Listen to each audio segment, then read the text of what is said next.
নমস্কাৰ, মই গুৱাহাটী মহানগৰীৰ পৰা মহা অনুভৱ হোম কেয়াৰ চাৰ্ভিচ চেণ্টাৰৰ জৰিয়তে আপোনালোক সকলোকে জনাও যে যিসকল ব্যক্তি কাম কৰিবলৈ ইচ্ছুক তেওঁলোকে কথাখিনি যাতে ভালদৰে শুনি লয়। আমাৰ ইয়াত কামবোৰ যেনে যিসকল লোক অসহায় অকলে থাকে অৰ্থাৎ বৃদ্ধ বয়সস্থ লোক তেওঁলোকৰ চোৱা চিতাৰ বাবে বেবী কেয়াৰ মানে শিশু চোৱা চিতা আৰু কিছুমান কাম যেনে ধৰক ঘৰুৱা চোৱা চিতা য'ত নেকি ৰন্ধা বঢ়াৰ পৰা আৰম্ভ কৰি ঘৰ এখনৰ সমস্ত কাম কাজৰ দায়িত্ব ল'ব পাৰে তাৰ বাবে এগৰাকী পুৰুষ বা মহিলাৰ প্ৰয়োজন। সেইগৰাকী ব্যক্তিক আমাৰ ফালৰ পৰা থকা খোৱাৰ ব্যৱস্থা সম্পূৰ্ণৰূপে কৰি দিয়া হ'ব এনেকুৱা ধৰণৰ কামবোৰ। গতিকে যদি আপোনালোক কোনোবাই কৰিবলৈ বিচাৰে মোক যোগাযোগ কৰিব।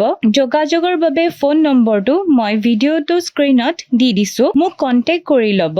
শেষত আপোনালোকে ভিডিঅ'টো সকলোৱে যাতে শ্বেয়াৰ আৰু ফলো কৰি দিয়ে। ধন্যবাদ।